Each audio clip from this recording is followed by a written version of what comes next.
Welcome to meeting number 3 of the House of Commons Standing Committee on Agriculture and Agri-Food. Today's meeting is taking place in a hybrid format pursuant to the standing orders. Members are attending in person in the room and remotely using the Zoom application. Before we continue, I'd like to ask all in-person participants to consult the guidelines written on the card on the table. These measures are in place to help prevent audio and feedback incidents and to protect the health and safety of all participants, including our interpreters. You will also notice a QR code on the card, which has a link to a short video. I'd like to make a few comments for the benefit of the witnesses and the members. Please wait until recognized by your name before speaking. For those participating by teleconference, click on the microphone icon to activate your mic, and please mute yourself when you are not speaking. For those on Zoom, at the bottom of your screen, you can see a selection of the appropriate channels for interpretation, either Floor, English, or French. For those in the room, you can use your earpiece and select the desired channel. A reminder that all comments should be addressed through the chair. For members in the room, if you wish to speak, please raise your hand. For members on Zoom, please use the raise hand function. The clerk and I will manage the speaking order as best as we can, and we appreciate your patience and understanding in this regard. And pursuant to Standing Order 1082 and the motion adopted by the committee on Thursday, September 18th, 2025, the committee is commencing its briefing on the impact of tariffs on Canada's agriculture and agri-food sector. I would now like to welcome our witnesses with us today in person. We have from the Department of Agriculture and Agri-Food, Christine Moran and Tom Rosser. Welcome. From the Department of Finance, Michael, is it Moiser? Is that right? Moser, thank you. Moser, okay, thank you so much. And from the Department of Foreign Affairs, Trade and Development, we have Pierre Marnier and Darren Smith. Welcome, everyone, and we appreciate you being here. And I think I'm turning it over to you, Tom, for 5 minutes, or Mr. Rosser. Oh, go ahead. No, Thanks. 5 minutes for the first panel. We're going to do 3 in the second panel. So go ahead, sir. Thank you so much, Mr. Chair. Monsieur le Président, membres du comité, merci. Chair, members of the committee, thank you for the opportunity to appear before you today to discuss Canada's agricultural trade interests and the challenges we face in a rapidly shifting global landscape. At Agriculture and Agri-Food Canada, we work closely with Global Affairs Canada and Finance Canada, as well as other departments, to support farmers and food processors. Together, our goal is to ensure the products our agricultural sector produces can succeed in international markets. Canada is at its core a trading nation and a major supplier of food globally. In 2024, Canada's agri-food and seafood exports were valued at over $100 billion. More than half of our production is exported, which means stable, predictable market access is vital for farmers, ranchers, and processors across the country. However, the trading environment has become more uncertain. Unilateral tariff measures, particularly from our 2 largest markets, the United States and China, have disrupted supply chains. Russia's ongoing war in Ukraine and instability in the Middle East have further increased volatility in global food and commodity markets.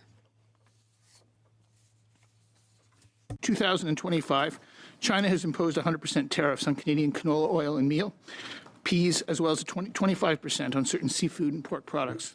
In addition, China is applying a 75.8% duties on imports of Canadian canola seed as of October 14th. Unilateral tariff actions are also reshaping the trade environment. The CUSMA compliance provides important protections for the majority of agri-food trade.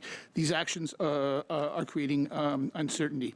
The upcoming CUSMA review in 2026 will be a critical opportunity to promote and defend Canada's interests. AFC will continue working with Global Affairs Canada to ensure farmers' voices are heard as part of the upcoming consultation process. Given today's uncertainty, diversification is essential. Canada is expanding its presence in high-growth regions such as the Indo-Pacific, Latin America, and North Africa. The new Indo-Pacific Agriculture and Agri-Food Office is already helping exporters navigate complex markets and build stronger relationships. Canada now benefits from 15 free trade agreements covering 51 countries. We're pursuing additional opportunities through ASEAN negotiations, CPTPP expansion, and exploratory discussions with partners like the Philippines and Mercosur. At the same time, our leadership in multilateral institutions, including the WTO, remains critical to defend rules-based trade and push for the removal of unjustified barriers. In closing, Canada's farmers and food processors are among the most resilient and innovative in the world. But to continue to thrive, they need stable rules and reliable access to markets so they can plan, invest, and grow with confidence. There's been steady and ongoing engagement with stakeholders, including at the highest official and political levels, following recent developments. As we look ahead, we will remain steadfast in advocating for fair and predictable market access. Ensuring that Canadian exporters can compete on a level playing field is essential, not only for the strength of our agricultural sector, but for the health of our entire economy. Thank you, Mr. Chair. My colleague, Christine Moran, myself, as well as officials from Global Affairs and Department of Finance, would be pleased to respond to any questions members may have. Well, thank you very much, and I think that was well under 5 minutes. So I'll turn to Mr. Barlow first for 6 minutes. We're going to do a 6-minute round. Mr. Barlow. Thanks very much, Chair, and thanks for the officials for being here. I know this is a quick turnaround, but I think all of you understand how important this issue is and get a bit of an update, especially when we see the financial situation Canadian farmers are facing with the numbers that were released last year, that the total farm operating expenses rose almost 3% to 78 billion in 2024. But for the second consecutive year, we saw operating expenses up 28.6%, and producers are taking on more debt. Farm debt rose 14% in 2024, the largest increase since 1981. So margins are already tight, and when we have limited at market for canola with these additional tariffs, that's making those margins even that much more difficult. So to Mr. Mayor, Mr. Smith from Global Affairs, I know that on November 20th, the former agriculture minister flew to China to address this matter. Can you tell me who the minister met with on the Chinese government side?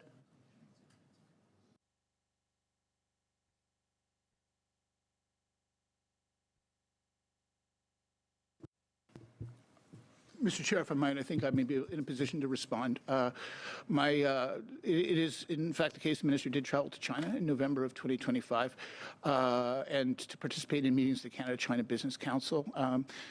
But to my recollection, there were no formal engagements with representatives of the Chinese government. Thank you. Earlier this summer, another former Minister of Agriculture, now the Parliamentary Secretary to the Prime Minister, was also went to China. Did he have an opportunity to meet with the Minister of Agriculture from the Government of China or any elected officials on that trip?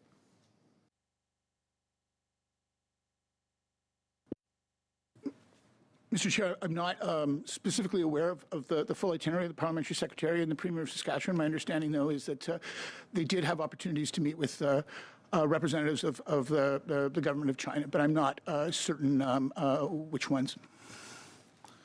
Thank you. So it seems that we're having some difficulties. We want to try to address this tariff issue, get this resolved, that the current government is having some difficulty getting meetings with high-level officials with their Chinese counterparts, which is a problem.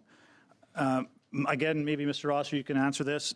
Are there plans for the Prime Minister or the Canadian Minister of Agriculture to travel to Beijing to meet with their Chinese counterparts, and have those meetings been arranged? Perhaps we'll turn to colleagues at Global Affairs. I'm not aware of the minister having specific plans to travel to China at this time, but their high-level engagement does occur regularly with Chinese officials through the embassy in Beijing, through the JETSI meeting that took place a couple of weeks ago. So there is regular ongoing engagement with senior levels of the Chinese government. Okay, and thank you, Chair, for the question. Yes, I can also confirm that with respect to the Minister of International Trade, that he has engaged with his interlocutor. There have, of course, been other senior level discussions, including with the Prime Minister, with Premier Lee, for example. And so there are possibilities that there'll be further engagement as we go through to the fall. But I can't confirm at this point in time those meetings being scheduled. But I would say that there are engagements at all levels. That's what I need. Thank you. On the most recent trip with Premier Moe and the parliamentary secretary, are you aware of any rationale or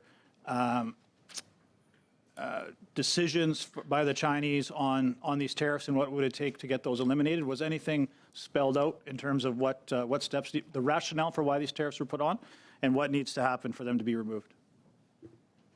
Specifics, if they have them, please.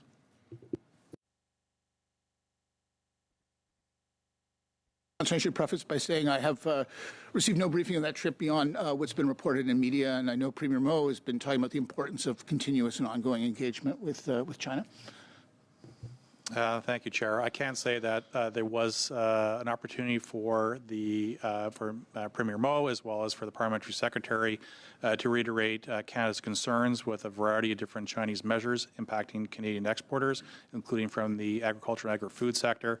The Chinese did use the opportunity to articulate some of their concerns with respect to actions undertaken by the Canadian government, but these are clearly well known and something that is part of an ongoing dialogue with them. Thank you. I only have time for maybe one more question here, but the canola growers had said quite strongly that the assistance offered by the Liberal government isn't enough, and I quote that canola farmers can't borrow their way out of this crisis. Are there any? This looks like this could be a long-term issue and ongoing as farmers get ready to plan for next season's crop. What other assistance is the Liberal government planning to assist canola farmers if this tariff issue goes long-term? Minister MacDonald is in regular, ongoing engagement with the canola sector. Indeed, the Prime Minister held a roundtable with them last week. The initial programs announced September 5th were meant to be part of a broader solution. One element of that is continuous engagement with China with a view to trying to seek relief from the tariff situation. But dialogue continues, and we'll continue to discuss with the canola growers and other affected stakeholders what measures they might need to support them if should the situation persist. Thank you. In conclusion, I would just hope that this government was able to get high-level meetings with their Chinese counterparts to get this resolved. These trips that are going over there with no results and no meetings are not consequential and not effective. So I'm hoping that's something that will be changed in the very near future. Thank you, Mr. Barlow, and I'll go to Mr. Connors for 6 minutes. Thank you. I want to welcome you here, same as in previous times. I've come from an agricultural background. I was Executive Director of Newfoundland Labrador Federation of Agriculture for the past 14 years before I became in this position. So I think I recognize a couple of faces, but it's great to be back at this table, and especially on this side of the table where we can look for some solutions and that to move our agricultural industry forward. As we're here, I want to get an update on the state of international trade and a focus on the impact on tariffs on Canada's agricultural industry and agri-food industry. My first question is, what specific feedback are you hearing from the agricultural producers and farmers in Canada who have been navigating the current tariff situation? Can you give us some examples of what you've been hearing? Mr. Chair, perhaps I can offer an initial reply, and then we'll turn to Chris or maybe other colleagues to add what they will. I would say, and I know the committee, Mr. Chair, will be hearing shortly from the producers directly, but certainly in our conversations with them, there is, I would characterize anxiety as being perhaps one of the top of mind reactions. It's entirely understandable in the circumstances where they're facing these, in some cases, prohibitive tariffs into major markets. And in this situation, as in others I'm familiar with, it's the uncertainty of how long the situation will persist and what it means for the future that I think is probably one of my key takeaways from the dialogue that we've had with them to date.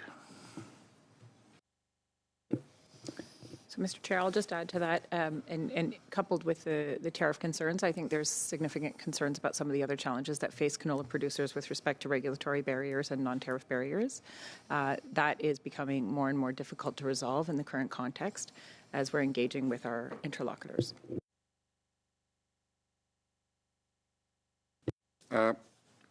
My next question is more about what already been provided. And if you could give some details around what's already been provided, just for the record, like can you talk about the supports in place for farmers and producers who have been impacted by the tariffs? Mr. Chair, I thank the member for his question. And in terms of those programs targeted specifically at the canola sector, there are several. One was an increase in funding to our agri-marketing program that will support agri-food stakeholders in their efforts to develop and diversify markets, support them in participation in trade shows and other promotional activities. There was an increase in the interest-free portion of our advanced payments program for canola producers from to up to $500,000 in interest-free funding is available to support them, given the potential for volatile prices in the months ahead. I don't have my list in front of me. It's escaping me. We have the agri-marketing, we have the advanced payments program.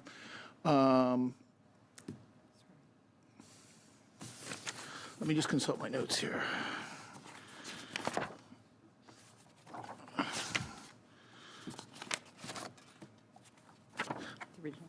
There were programs that weren't specific to the canola sector, but nonetheless could benefit value chain stakeholders, specifically the regional tariff response and the strategic response initiative, which are being administered by the regional development agencies and are available to businesses that are adversely impacted by tariffs.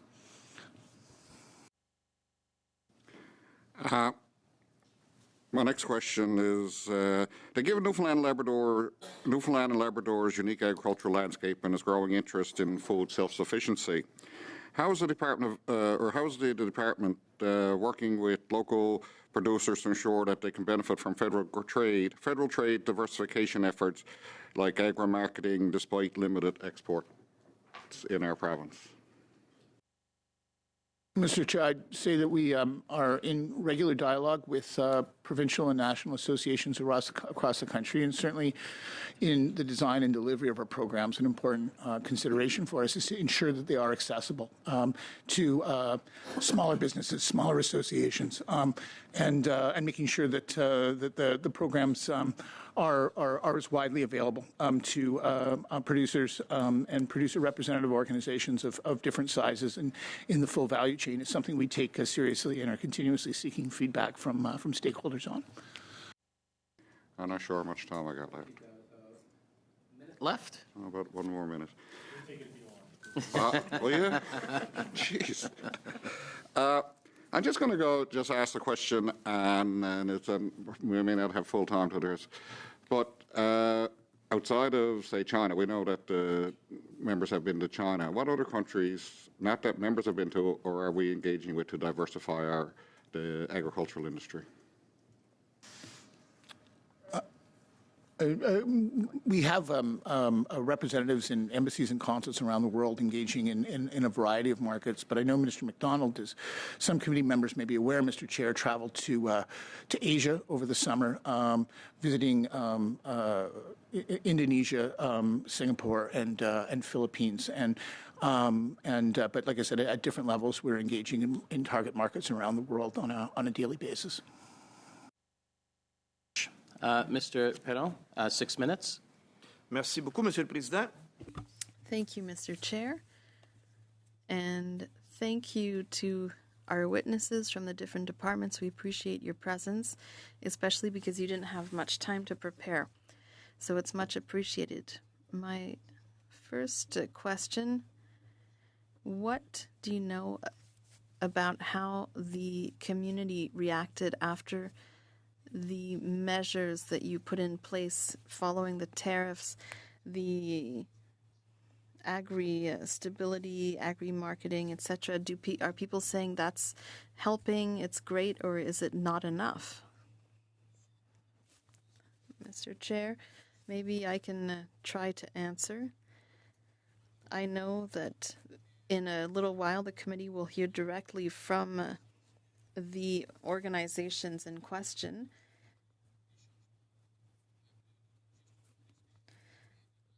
I forgot to mention earlier that there are also measures to promote the biofuels industry.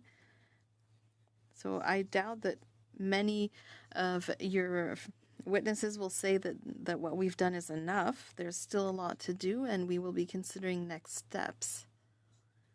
We're going to follow the situation very closely.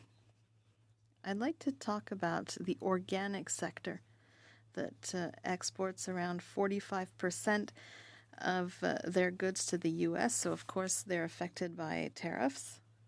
And the same thing for China, organic yellow peas, and now China is turning towards Australia, which is closer geographically, of course. So that creates a lot of uncertainty. People are scared that they're never going to recapture those markets. So I'd like to know if you're doing anything that to help the organic sector specifically.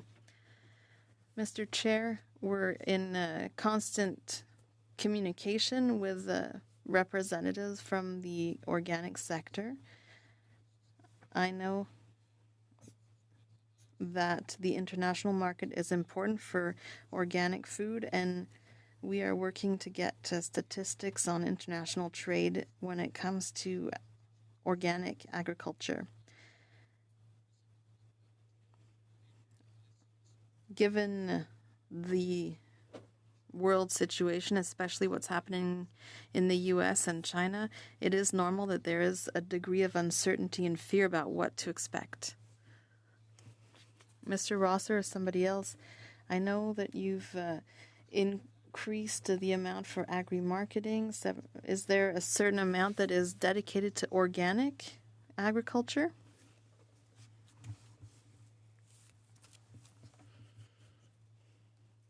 When it comes to measures to support the sector, agri-marketing is not focused on one specific sector like organic agriculture, but we're always there to support them.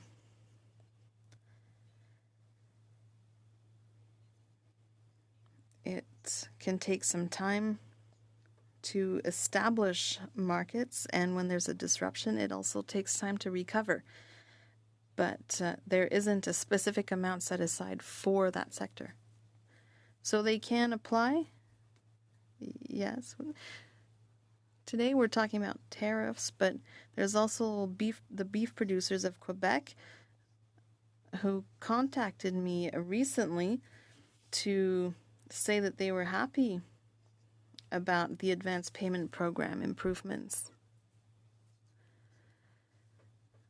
But the truth is that financial institutions are not always prepared to pay for the lost income. So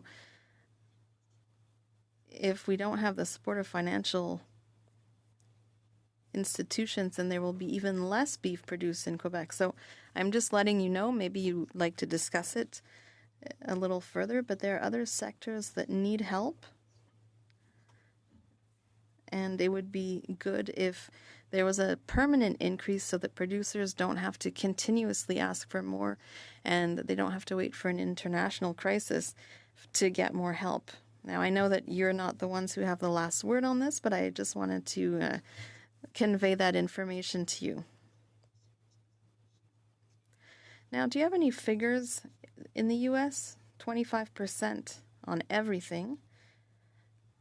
We're going to have to respond. What percentage of our agriculture is affected? I'm very concerned because there are many products that come in from the United States.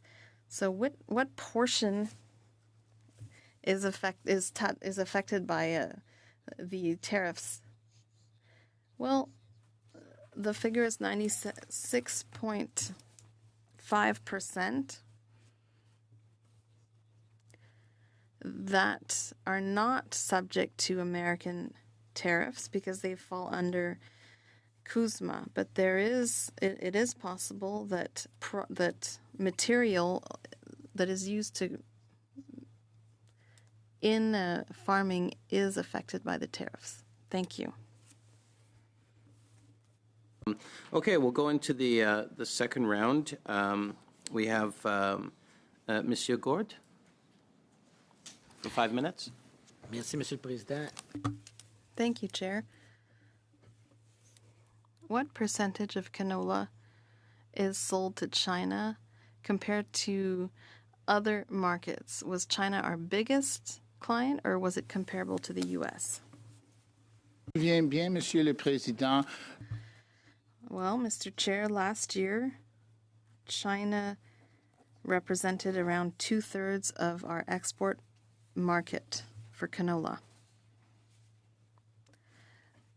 Are you talking about seeds? Geopolitical realities play a role. And of course, because we don't want to import any Chinese cars, there are consequences. Maybe if Canada decides to change tack, things elsewhere will change. Having said all of that, Canadian producers will probably decide to sow a lot less canola next year.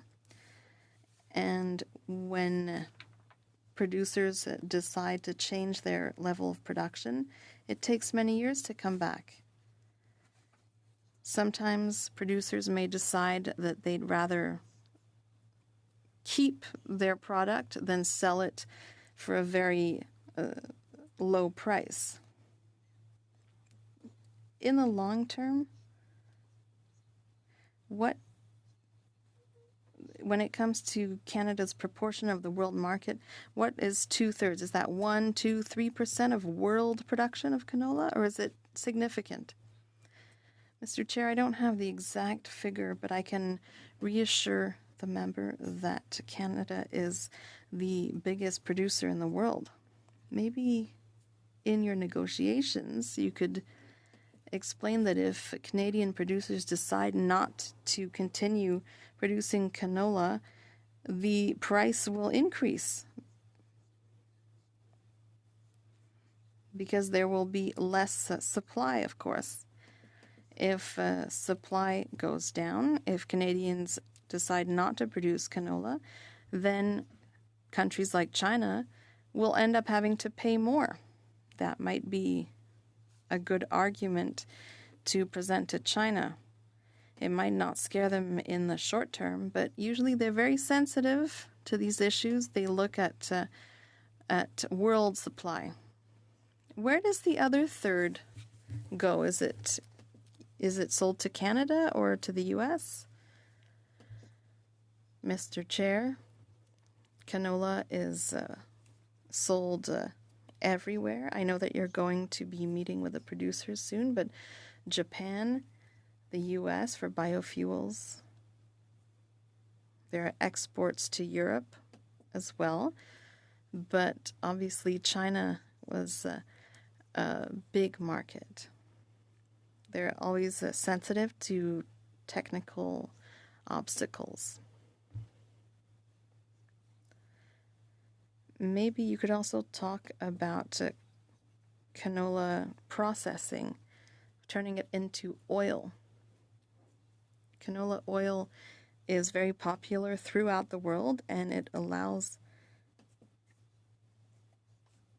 producers to sell byproducts as well. Do you have any program to help producers and make sure that producers are more self-sufficient? Mr. Chair, I can confirm that there was a major investment in canola processing, especially in Saskatchewan, and we make more and more canola oil for domestic consumption as well as for exports. One option to diversify canola markets is to try to increase the use of canola oil to produce biofuel here in Canada?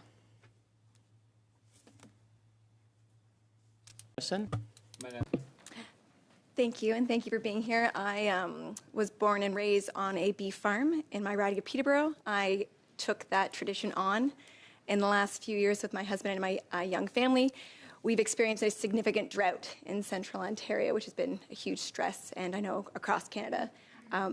So I guess my question for you today, I just want a little background of my passion for ag. It runs deep. How is the department coordinating with Global Affairs Canada and Agriculture and Agri-Food Canada to mitigate the financial impact of tariffs on affected sectors? Thank you. One of the things that we do is we do have people working out of embassies in order to support Canadian exporters, value-added processing, but also the commodity sectors. We see that having people on the ground working in the embassies is a really important avenue to ensure that there's dialogue with the importer, but also to support the exporters on the ground. We're coordinating with our colleagues at Foreign Affairs and Global Affairs to coordinate on trade missions and ensure that we are plugging ag producers, value-added processing into all of those missions as well. I might just add, we've already talked about many of the programs and initiatives have been put in place this year in recognition of the exceptional circumstances facing the agri-food industry. But just to briefly reiterate them, we made important changes to the agri-stability program earlier this year. More recently, on September the 5th, the Prime Minister announced a number of measures. Again, we've talked about them, but changes to the advanced payment program, initiatives to support the biofuels industry, and increased support to the agri-marketing program. To follow up on that, earlier this month, the Government of Canada announced an additional $75 million in funding over the next 5 years to agri-marketing, which seeks to develop new export opportunities for Canadian agriculture and agri-food producers. What specific activities will Agriculture and Agri-Food Canada use this funding to undertake? Mr. Chair, the program will be used to provide direct financial support to associations in the industry to undertake market development and diversification activities.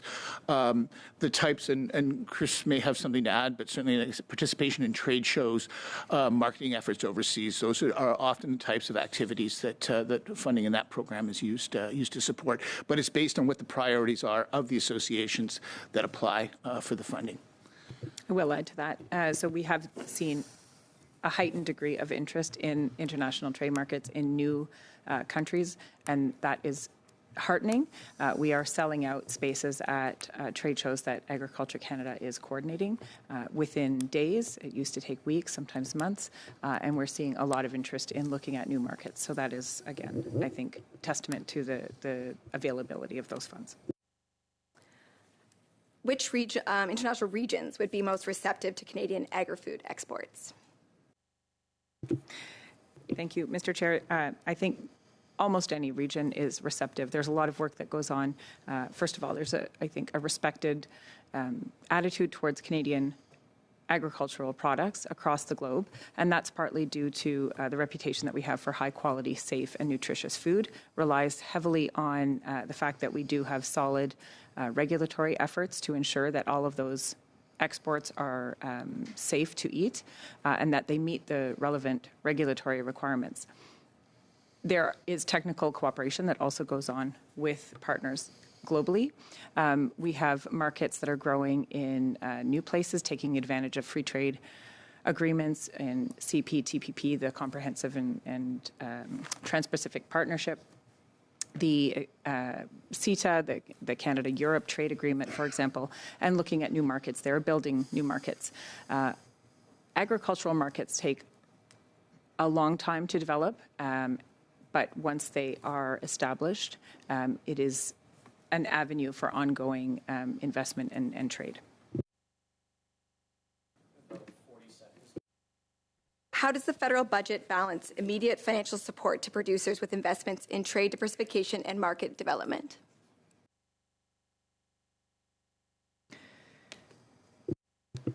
So thank you for the question. Those issues, or those, I guess, investments, I should say, go hand in hand. There's obviously a tension to be found in a balance that's required for domestic supports, but at the same time, it's important to look abroad. More than half of all Canadian agriculture is exported, and we continue to look for ways to support industry in their ambitions, to look for new markets, to promote Canadian value-added processing, to promote Canadian commodities as well.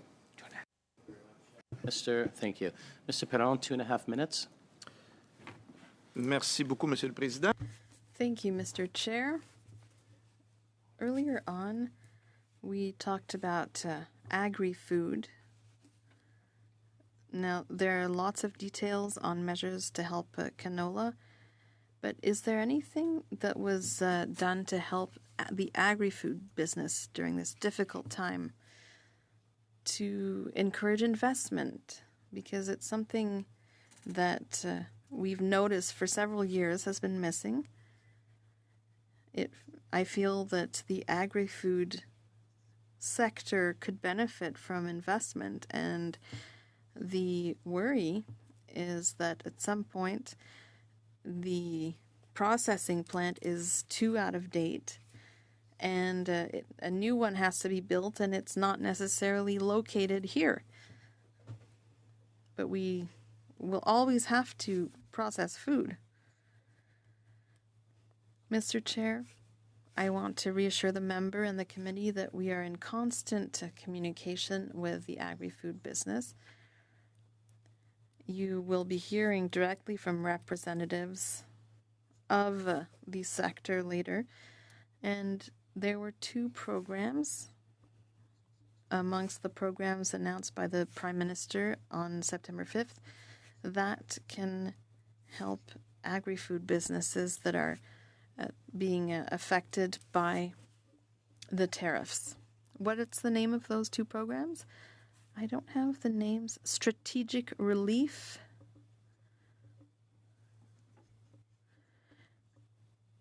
I will follow up, Mr. Chair. These programs are managed by regional development agencies. I will check and look for their exact names and share that with the committee. Thank you. People talk about trade barriers between provinces. A lot of that falls under provincial jurisdiction, but did you work on that? Is there anything that you could tell us about something in the works, something that could help improve internal domestic trade? I'll just say yes. There was an FPT agriculture minister meeting earlier this month in Winnipeg, and there was a discussion on what we can do to improve interprovincial trade. It was one of the topics on the agenda. 5 minutes. Farmers in Western Canada are facing a lot of uncertainty right now, be it weather or be it unresolved canola tariffs or the industrial carbon tax. And together these are putting a lot of pressure on our producers and making us, there's an unfair disadvantage, I guess, for Canadian producers compared to our global competitors. A question for finance. Have you done an analysis on how the liberal clean fuel standards will increase revenue for farmers? And does this include the impact of 17 cents a litre on their fuel costs? Mr. Chair, with apologies, that's not my area of expertise, but I'm not sure if other colleagues here have information, but if not, happy to follow up and come back. But it's not my area of expertise. I apologize. That? Table that with the committee. With the committee? Yeah. Let me see what we can provide, and I'll come back. I'll have to speak to colleagues. Okay. So in general, farmers are planners by nature, and it's really important for farmers to have stability and predictability like any business. And canola is a very important part of a crop rotation in Western Canada. And what can you say to the farmers about what they should be planning for next year? When will these trade issues be resolved? Mr. Chair, I just, I guess in reply, I just want to assure the committee that we understand fully the importance of canola to the Canadian agricultural sector. We appreciate fully that, and I believe we touched on this in earlier testimony, that perhaps the most difficult thing about the situation is the uncertainty it creates and how long it will, how long the situation will persist. We're certainly well aware of that in regular dialogue with stakeholders and moving forward on to try and engage with the Chinese and bring resolution to the sector while supporting producers and the value chain for as long as the situation persists. Yeah, farmers aren't really looking for handouts. They're looking for a trade deal. And we have, I know in my area, like where I farm, we're directly north of the U.S. border with the climate, the same soil types, yet they're not paying the industrial carbon tax. That's just one measure where we're putting ourselves at an unfair advantage. And it's really important that we can resolve these trade issues very quickly because we're already trying to play on the global markets with one hand tied behind our back. So how quickly do you think that we can engage directly with China, and can you tell us who you're engaging with? Mr. Chair, I can just, I can, at risk of repeating some earlier testimony, we engage with China at every available opportunity. Colleagues at Global Affairs maybe will offer specifics, but there was the JETSI meeting that took place with senior officials from China at the end of last month. Through our embassy and in other fora, we take advantage of every available opportunity to engage with our Chinese counterparts. Yeah, thank you, Mr. Chair. If I can just amplify that, indeed, there is engagement at all levels, both, of course, at the political level, as I mentioned earlier, but also at the officials level, working hard, including for Canadian farmers to try to resolve this issue vis-a-vis China. But of course, we also have our litigation options available to us. We continue to pursue this case at the WTO, defending the rights and interests of Canadian stakeholders. So it's a multi-pronged approach. Unfortunately, it's not possible to put on a specific time frame, but I can assure you that the effort is there, and when everyone is working very hard, our two departments hand in hand to try to advance this issue in the best possible interest for Canadian stakeholders. I know there's been a lot of talk about securing new trade deals with the Indo-Pacific region, and in the committee of whole, I believe it was June 10th, I asked the Minister of International Trade what countries that we're currently looking at expanding our trading relationships with. And he said that they concluded negotiations with Ecuador and Indonesia. And then I sent in an inquiry to the Minister of Agriculture stating like which countries are we directly dealing with and what is the proposed export values that we will be receiving. And the answer was that there is no response for the question I asked. So I was just wondering if you could clarify that.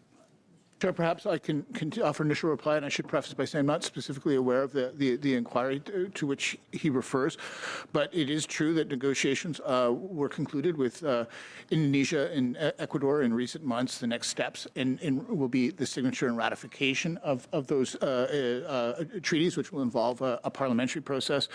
I'm quoting from memory, but my recollection is that Indonesia already is about a $2 billion a year industry for Canada, $2 billion a year export market for Canada's agri-food industry.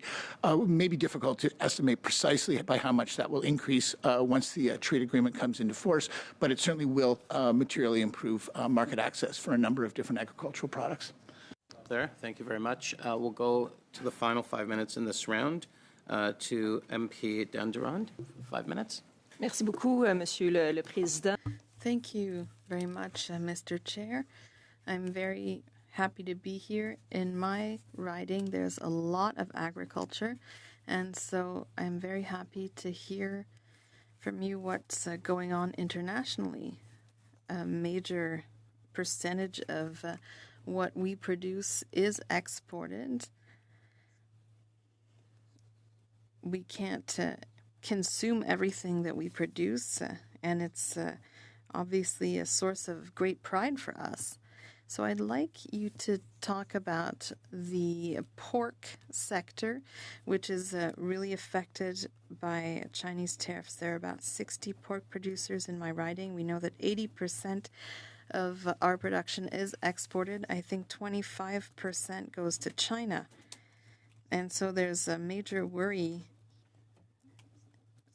about how to replace that missing piece of the market. There are also cuts of meat that are not consumed elsewhere outside of China. So what can we do to diversify our markets? Who can we target? And do programs like agri-marketing really create more new markets for producers in Quebec, for example? Mr. Chair, thank you for the question. The member is perfectly correct in saying that China is an important market for Canada's pork exports. It is a major market, and it is also a high-value market for specific cuts of meat that have a different value elsewhere in the world. And so there is a challenge there. That is why we set up the office in Amani to help us explore other markets in the region. The pork sector also receives significant funding from agri-marketing, and with the increase in funding for the programs, it will create further opportunities to do even more internationally.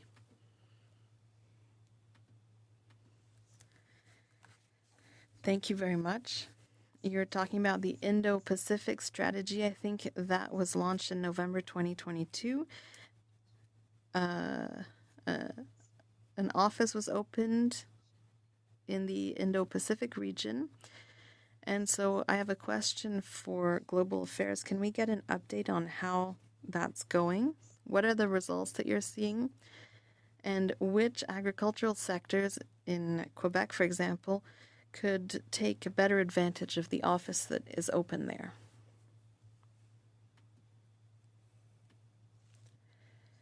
Thank you, Mr. Chair. The office there is available to help all producers. And we are seeing good success in value-added processing, for example. As my colleague notes, there's, I think, a particular interest in looking at new markets and certainly replacing those markets, but also taking advantage of the trade agreements that we've implemented. The Bureau, in a very short period of time, has supported a lot of activity, and I believe that there will be a report issued very shortly on the recent implementation of the strategy, which will point to some of those successes, not only in the grains and oilseed sector, but certainly in meat, in value-added processing, et cetera. One of the things that office allows us to do, having that presence on the ground, is to maintain a very consistent dialogue with importing regulators and to marry up a lot of other activities related to trade shows, related to conferences, and multidisciplinary discussions to allow Canadian excellence in agriculture to shine. So we're seeing some very good success. I think our colleagues in other departments are looking at the successes of that office as an opportunity for other sectors too, because it is working. Merci. J'aimerais peut-être... Thank you. I also have a quick question for finance. What kind of support was provided to our agricultural producers when it comes to the tariffs?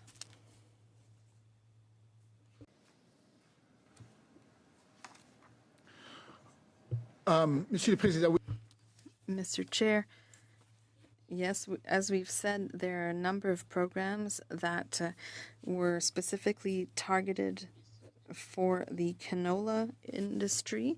There were also specific programs for programs that were affected by the tariffs. Everyone, thank you to our witnesses for joining us today. We appreciate it. I'd like to end now and take a few minutes to suspend to get everyone queued up for the next round, and then we'll go until about 5:40, if that's okay with folks. Yeah? Okay. Suspend for a few minutes. Thank you.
8 different organizations joining us today.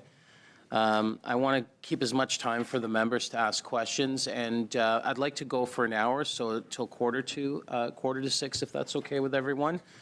So what I'm going to ask is each of the organizations, I did say originally 3 minutes, I'm going to cut it to 2.5 minutes per presentation. And rather than pointing out the exact person, I know some groups have 2-3 people, I'll just say the organization, and then you decide how you're going to split that time among you. 2.5 minutes, and we'll start with the Canadian Canola Growers Association. Welcome.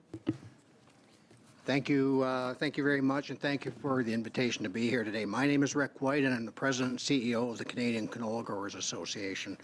CCGA is the national association for Canada's 40,000 canola farmers, representing them on issues, policies, and programs that impact their farm success. And canola is a strong economic contributor to family farms and our rural communities. In 2024, canola continued to be the #1 source of crop revenue for our farmers, earning $12.9 billion and accounting for 25% of their total crop receipts. Annually, the canola sector contributes $43.7 billion to the Canadian economy and provides for 200,000 jobs. And I cannot overstate the importance of this issue to canola farmers and the uncertainty that's cast over farmers' ability to market their 2025 canola crop, of which they are still currently harvesting as we speak. With 90% of our canola exported as seed, oil, or meal, canola farmers rely on international trade for their farms' viability, and China is our largest market for canola seed and our second largest market for canola meal, and at times a very important market for canola oil. In 24, Canadian exports of canola seed, oil, and meal to China were valued at approximately $4.9 billion. The loss of any market is a concern. The loss of our second largest market and our largest seed market is of particular concern. So what do farmers need? Of most urgency, the entire canola industry is to get the market in China reopened again. That's what we need. We're encouraged by recent engagement with our industry at the highest levels and the efforts by both federal and provincial government officials to engage in China and with China. However, if the market cannot be reopened in the very near term, government needs to be prepared to compensate canola farmers in a manner that is commensurate with the losses that they have actually incurred from the market closure with China. In addition, government can support the canola industry's efforts to diversify. For example, market diversification in the form of biofuels is a long-standing policy priority of the canola industry. Beyond the challenges with China, we're highly attuned to the upcoming CUSMA review with the U.S. because the U.S. is our largest market. Underscoring the uncertainty canola farmers are feeling right now is the fact that the United States and China represent about 87% of our total canola export value in 2024. Without a doubt, canola farmers' profitability is linked to our trade relationships with both the U.S. and with China. So Ed, thank you so much, and really appreciate you being here today. I'm going to go to the Canadian Cattle Association for 2.5 minutes. Try to be brief here. So thanks for the opportunity. My name is Tyler Fulton. I'm a beef producer from Birtle, Manitoba, and currently serving as the president of Canadian Cattle Association. Through our members, our provincial members, we represent about 60,000 beef producers. In total, the Canadian beef industry represents or contributes about $34 billion annually to Canada's GDP, and about 347,000 full-time jobs. Skipping through here, the North American beef sector is highly integrated. To give you an example, you might have a calf that's born in the United States, raised in Canada, and then shipped back to the United States for processing, or vice versa. And this integration has built supply chains that are not only efficient, but resilient, benefiting producers, processors, and consumers in both countries. I can talk more about examples on that integration. But a critical factor behind our integrated success is the unlimited duty-free access for Canadian and U.S. beef established under the 1989 Free Trade Agreement and carried forward through NAFTA and now CUSMA. Cattle and beef flow in two directions over the border without the impediment of tariffs. We did get a brief experience with the U.S. Tariffs in March before the USMCA compliance exemption was announced. The tariff cost $40,000 per load of cattle and added up to $800,000 for one producer alone in 2 days. The total annual tariffs collected would have cost the industry $500 million and likely driven Canadian cattle prices down about 15%.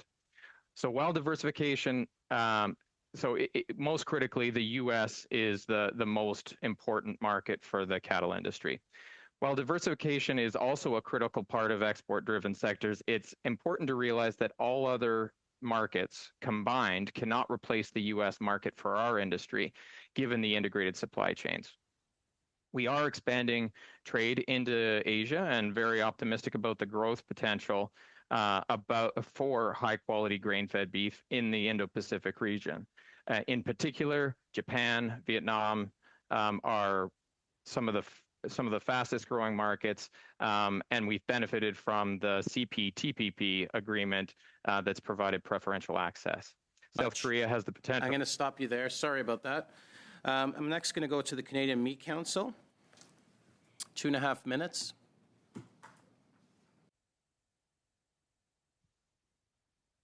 Oui, bonjour. Merci beaucoup pour l'invitation. Je représente le Conseil canadien des viandes en tant que vice-président. Je suis également vice. I represent the Canadian Meat Council. I am also VP at Olimel. As you know, we represent a huge number of producers.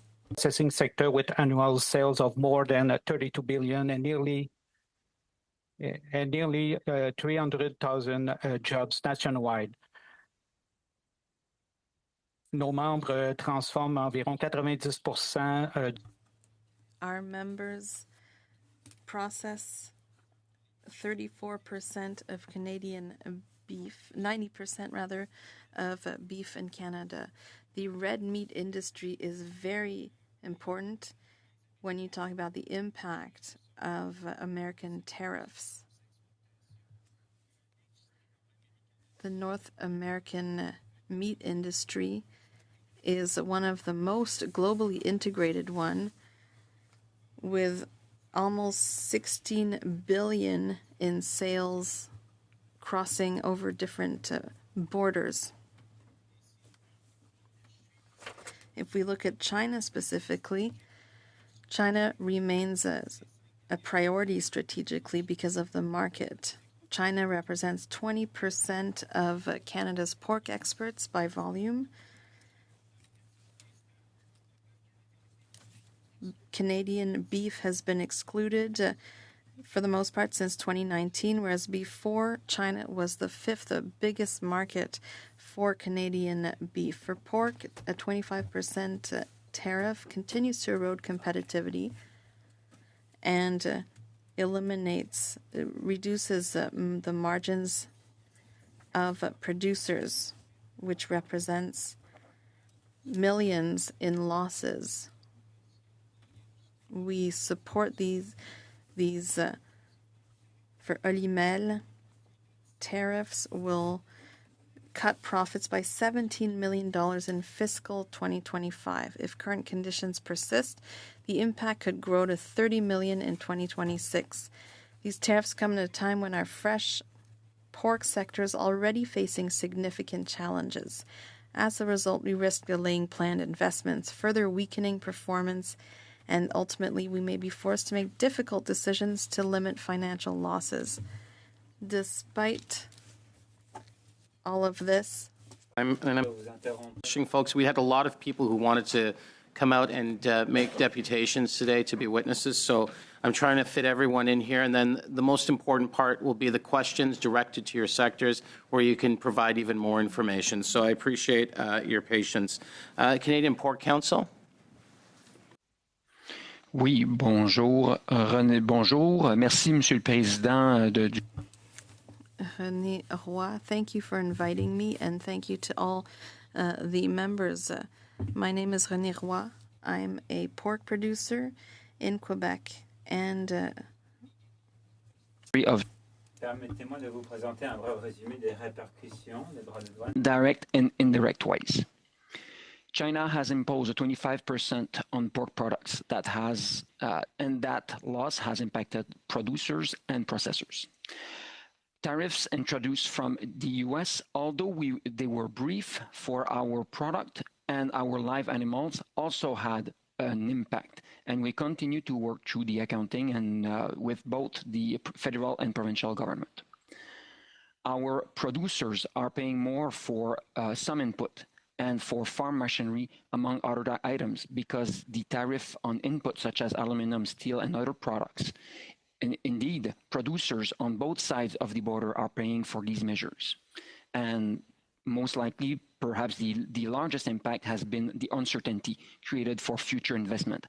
It is difficult for producers to plan for a future if they can't know the rule of engagement in advance. That's why we're asking the government to negotiate a fair and free trade CUSMA agreement we understand that a business environment that we will live in will benefit from it. We also want to recognize the federal government commitment to provide some measure of support to increase notably agri-marketing, although we believe that additional support would be required. Some producers are currently in Japan today. We are continuing to make sure that we diversify our market, and Japan is today our largest customer because we have changed our way we proceed with our industry. As you are aware, we are exporting about 70% of our pork products around the world, and trade is certainly a major interest for us and has significant tactical and strategic impact for us. Thank you, and willing to answer your questions. Thank you very much. I appreciate that. The Canola Council of Canada next, 2.5 minutes. Thanks very much. My name is Chris Davison. I'm the President and CEO of the Canola Council of Canada. The Council is a national value chain organization representing approximately 40,000 canola farmers together with exporters, processors, and life science companies. Our industry, as you heard a few minutes ago, represents $43.7 billion in direct, indirect, and induced economic activity annually, supports over 200,000 jobs across the country, and $16 billion in wages. Canola also represents one of the largest and main sources of farm cash receipts. International trade is critical to the success of the industry. The vast majority of canola products are destined for international markets, with exports totaling $14.5 billion in 2024. As you know, we are currently shut out of our second largest export market, China, which represented $4.9 billion in export value in 2024. This is the result of an anti-discrimination investigation, which led to 100% tariffs on Canadian canola oil and meal in March of this year, followed by a preliminary anti-dumping duty of 75.8% on canola seed announced this past August. China's anti-dumping investigation is ongoing and has recently been extended until March 2026. While it is still relatively early in terms of the imposition of these tariffs, removal of a demand signal of the magnitude of China has widespread impacts on the industry, starting at the farm gate and extending across the value chain. Farmers, as you heard, are currently harvesting this year's crop and face an uncertain future. What will their marketing options be for this year's crop? What price will they receive if these tariffs remain in place for an extended period of time? What are the implications for cash flow and their ongoing farm operations? The uncertainty and unpredictability farmers are facing extends to the full canola value chain, including processors and exporters whose infrastructure and assets are not being fully utilized. This is not cost neutral in terms of its impact, it is cost negative, and it comes at a time of significant investment by the industry, including to significantly increase domestic canola processing capacity. While we are fortunate that Canadian canola and canola products have a very strong reputation and that there are other markets that want what we produce, 30 seconds. For a variety of reasons, they cannot be expected to make the Canadian canola industry whole in terms of volume or value as a result of the demand signal that has been lost with the closure of the Chinese market. Thank you. Much with 30 seconds to spare. I appreciate that. Food and Beverage Canada, Ms. Farrell. Thank you.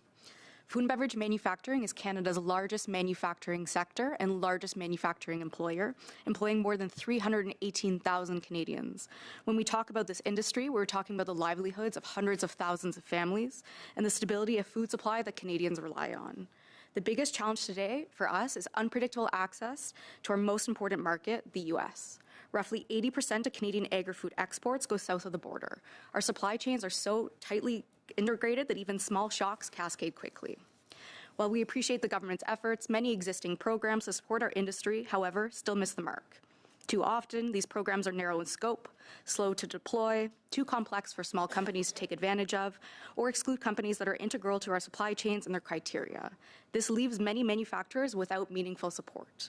We were pleased to see the Domestic Processing Fund and the Liberal Party's platform. Respectfully, however, $200 million is simply not enough dedicated support for Canada's largest manufacturing industry. For many companies, annual operating costs go into the millions of dollars, meaning this fund risks being oversubscribed quickly.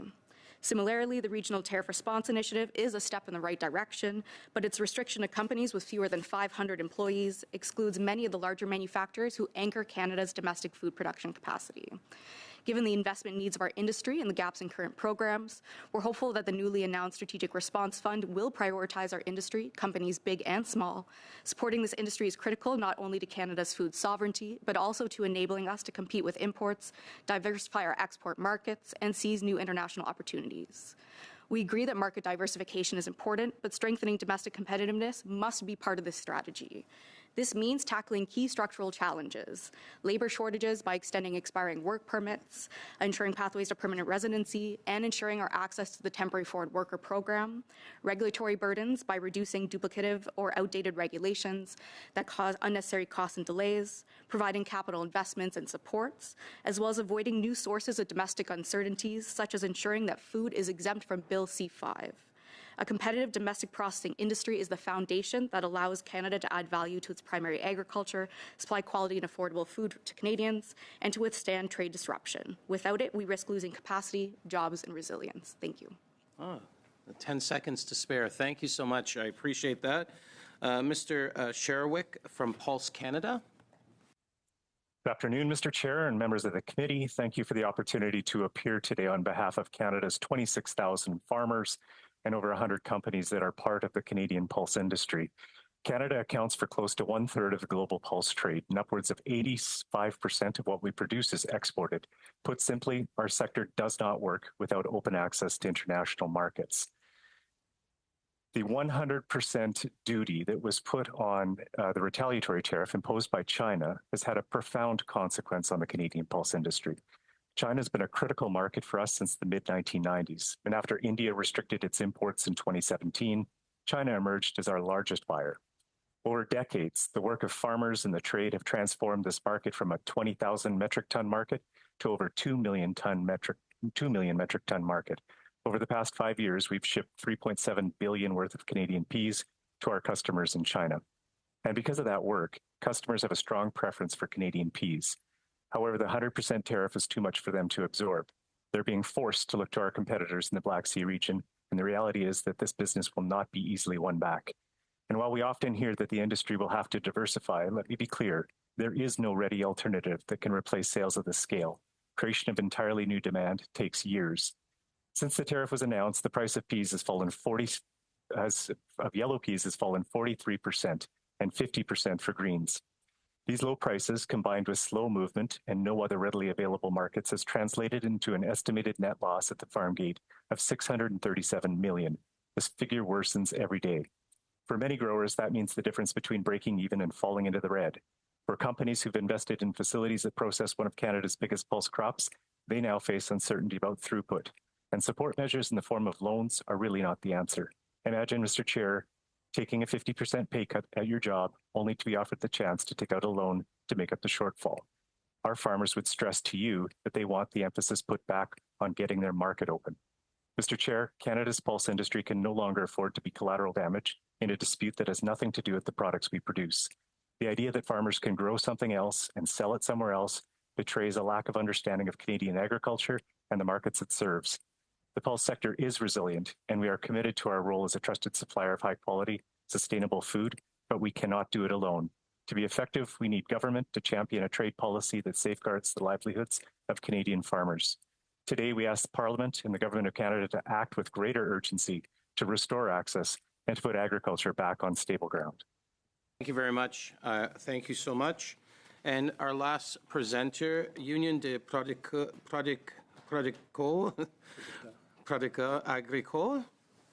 Mr. Caron, or Ms. David Tuga, I believe.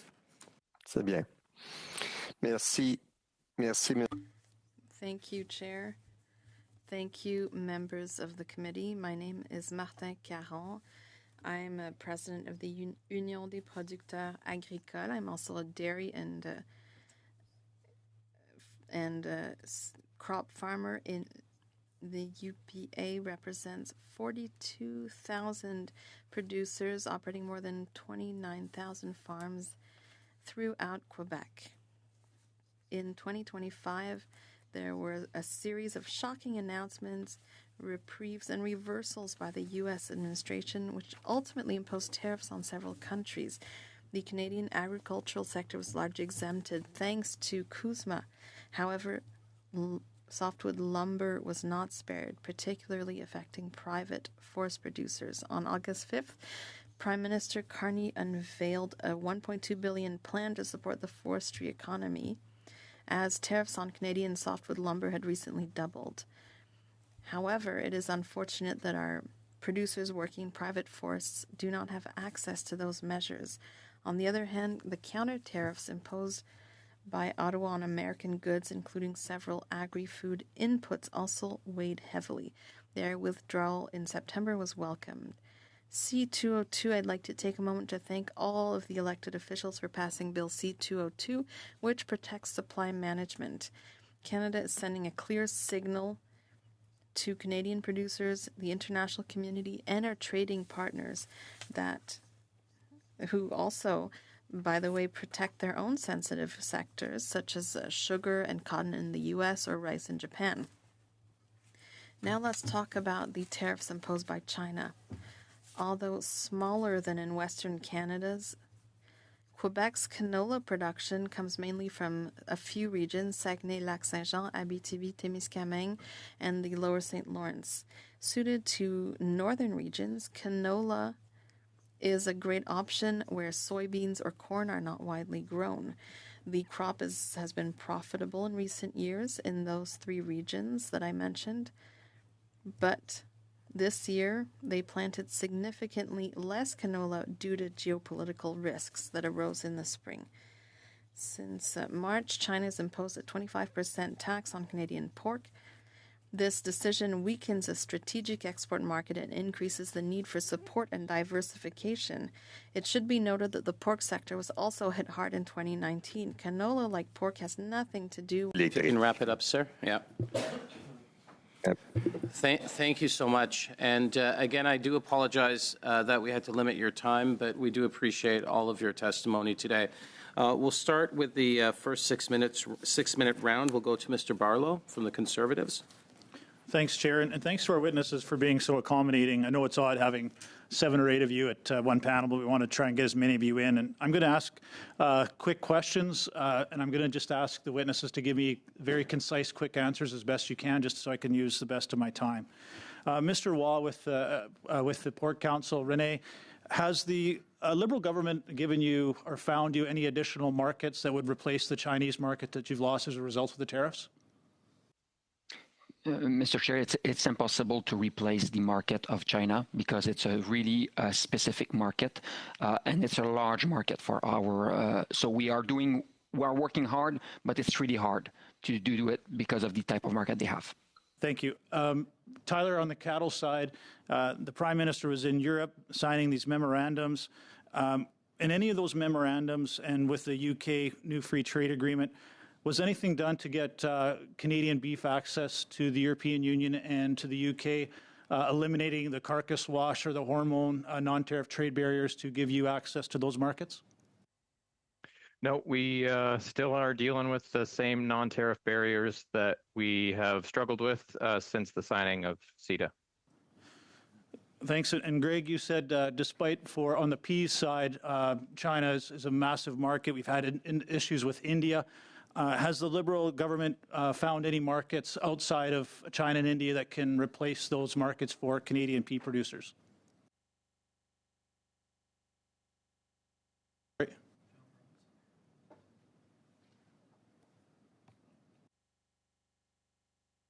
You're on mute.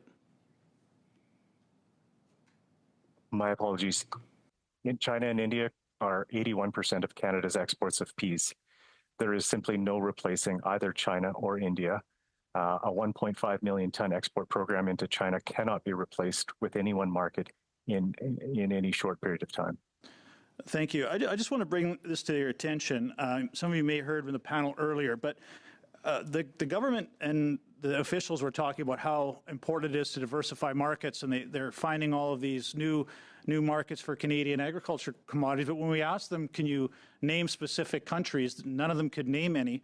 As a matter of fact, we asked an order paper question, and I want to quote the question exactly. With regard to government measures to open agricultural markets in Southeast Asia to Canadian products, what is the quantity and dollar value of Canadian agricultural products that the government projects will be exported from Canada in each of the next 5 years, broken down by product and country? The response from Agriculture and Agri-Food Canada is this. Agriculture and Agri-Food Canada does not possess the projected information requested related to Southeast Asia. So I'm finding it very difficult that this government is talking about how important it is to diversify markets as a result of issues with the United Kingdom, European Union, China, and yet has no data whatsoever in terms of potential market access to new markets that they keep talking about, but they've done no work to even give you a projection of what potential is there. And to add to that, just a few months ago, Agriculture Canada put out its self-ranking on how it has done over the last 3 years in advancing trade and policy through negotiations, agreements, and discussions. Its goal as a department is 80%. It gave itself a 90% mark on its success rate in advancing trade policy through negotiations, agreements, and discussions. But I think everything we've discussed here today would say, I don't know anybody would give themselves a 90% grade. So I would ask, maybe I'll start with you, Mr. White. Would you agree with that ranking of a 90% success rate? I can't think of it from a canola perspective, no, so it doesn't make sense. 90% from a canola perspective, no. Yeah. And maybe, Rick, I'll stick with you while I've got you. How much was the impact of the 2019 canola crisis when we went through something similar with China? And do you have an idea what the economic impact of this latest tariff war would be? As quick as I can. And back in 2019, we lived through that one too, and that wasn't very long ago, 6 years ago. At that point in time, seed exports to China fell from $2.8 billion in 2018 before the restrictions to $800 million in the following year, 2019. Then it came up to $1.4 billion in 2020 and $1.8 billion in 2021. I haven't added all that up for the total economic impact, but the point is it really sagged in the first year and didn't even get back after 2 years later. So, and that instance was much less of an impact than we anticipate this one to be. For this one, we're looking at 5.9 million metric tons of demand being locked out of China. We look at the futures market, it sagged about $40 a ton to the farmer. Add on an extra $40 a ton for the basis on top of that. It's about 80 tons, the $80 a ton hit right now. 20 million tons, that's farmers taking it on the chin for $1.6 billion at this point in time, estimated. Thanks, Rick. I wanted, Chris Davison, would you have similar numbers from your association as well? Yeah, from 2019, over a 17-month period, there was work done at that time that said the impact in terms of lost sales and lower prices was between about $1.54 billion and $2.3 billion. And so, as Rick alluded to, that was a partial closure of the market. So we saw exports drop of seed between 50 and 70%. Okay, thank you very much. Thank you to our witnesses. MP Chatel, 6 minutes. Merci beaucoup, Monsieur le Président. Merci à... Thank you, Mr. Chair, and thank you to all our witnesses for being here to discuss these issues that are so crucial and that touch all of these sectors to different degrees, but particularly our canola, pork, and pea producers, as we heard. I understand perfectly what Greg is saying. Tariffs are the main source of concern for our government, and our government is for the sector. Of course, this will not replace negotiating tariffs. And in fact, Canada states that free trade is a priority. We're the only country in the G7 that has a free trade agreement with all of the other countries in the G7, which really says a lot about the way our government views free trade. Imperial Oil has facilities in Strathcona and is able to use half of the canola products in Alberta. It's a really interesting issue. We have experienced great turbulence in terms of global trade. All countries have experienced this, but to find solutions to help our Canadian economy grow, is this type of production of biofuel something that could help the sector? I'd like Mr. White to answer, please. Yes, biofuels production, domestic biofuels production in Canada has been a long-standing policy of the canola industry and particularly farmers. What farmers would like out of that is to see domestic usage of their canola going into a domestic biofuels market as a way to diversify our heavy reliance on export markets. It's a market we can control, it's a market we can develop, and it's not there yet. Even though Imperial Oil has invested, we don't see much happening yet. But we ship our oil and our product around the world to the U.S., to the EU, to other jurisdictions who are doing exactly that. They're grinding it up or they're utilizing it as a fuel. We should be doing that in Canada too, and we just want to see it as farmers happen. But there are some hiccups, and maybe Chris Davison from the Canola Council, who's closer to the crushers, can answer in more detail as to why that's not happening now. Monsieur Davidson. Mr. Davidson? Build on those comments in terms of the opportunity that biofuels, a domestic biofuels market means. We see it as a very important opportunity, as Rick said, for the Canadian canola industry. We've just witnessed since 2022 over $2 billion in industry investment to expand our domestic crush capacity in Canada. A big catalyst for that is the nascent but growing biofuels markets in Canada. We see that as an excellent diversification opportunity, as was alluded to. It means doing more value-added work here in Canada. It means de-risking some of our trade. It also means more marketing options for farmers at the farm gate as well. But these are policy-driven markets, and so they are subject to changes in policy by governments, and so we need to make sure they are as effective as possible to support a domestic industry. And what we want to see is that in Canada, and having canola as an important feedstock for a domestic biofuels industry here in Canada. Merci. Vous avez des alliés sur ce comité bien. Thank you. I would like to go back to Mr. White. You talked about a meeting with the Prime Minister to talk about international trade issues, including with China. Minister MacDonald was there. And I know that Mr. André Harpe described the meeting this morning on CBC as being a productive, two-way conversation.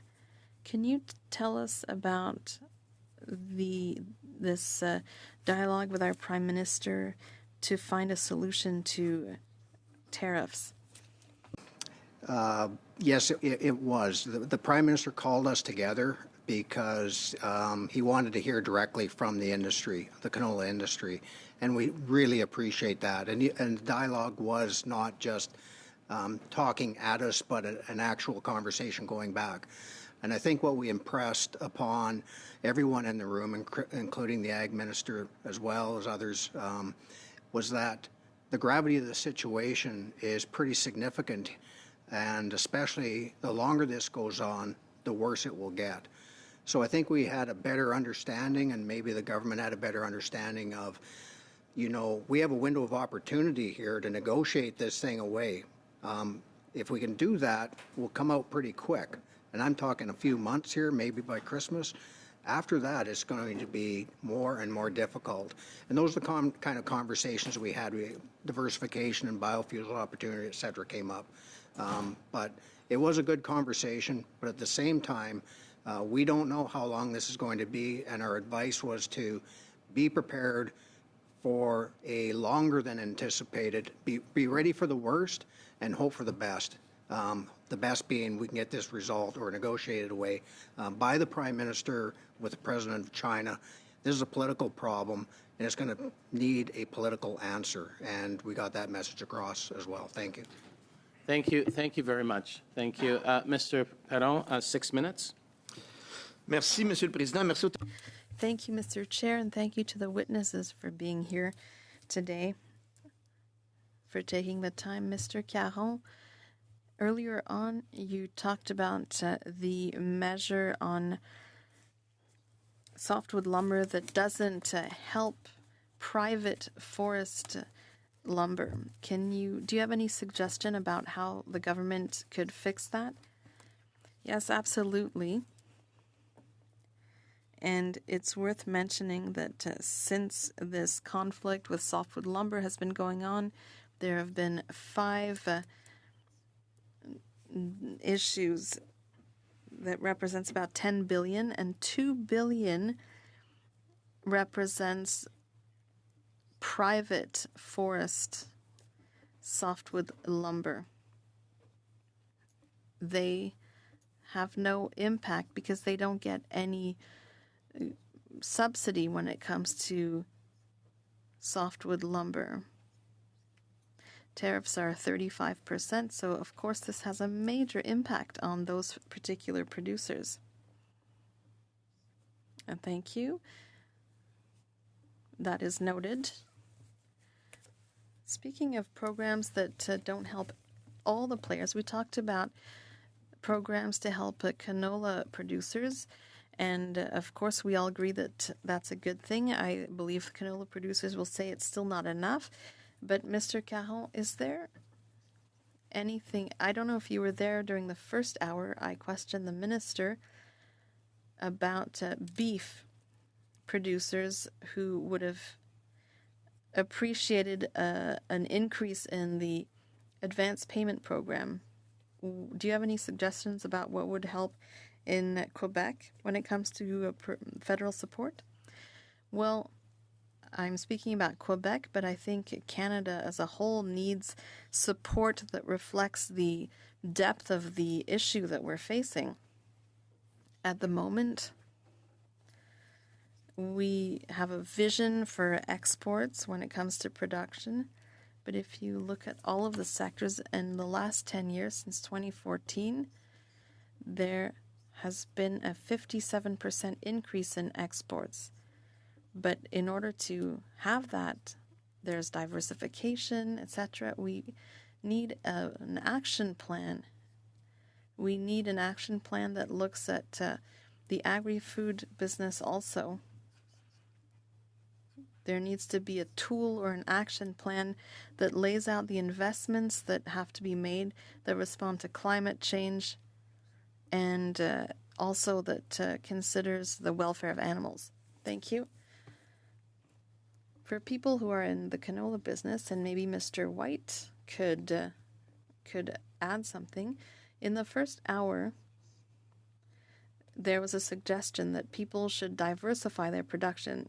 produce less canola and produce something else. There was an analysis on the price of canola. What do you think of that? Well, of course, diversification is an added value, and it responds to objectives that Canada has.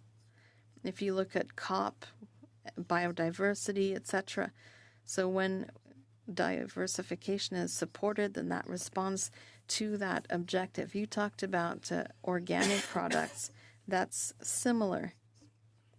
There's a diversification, but there's also stuff going on in the U.S. It's hard to find new markets, and so we have to be able to support our producers. Mr. White, do you want to add anything about diversification and production for your members?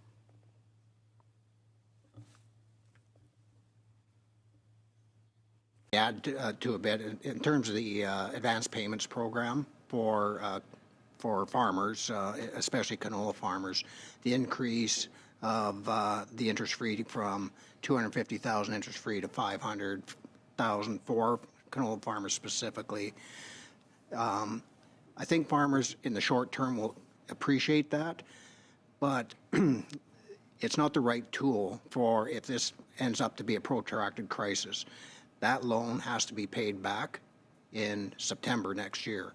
So it maybe buys some time, it maybe decreases some of the interest on it, but it's still a loan, and that $500,000 is still going to have to be paid back, and that's where the issue is.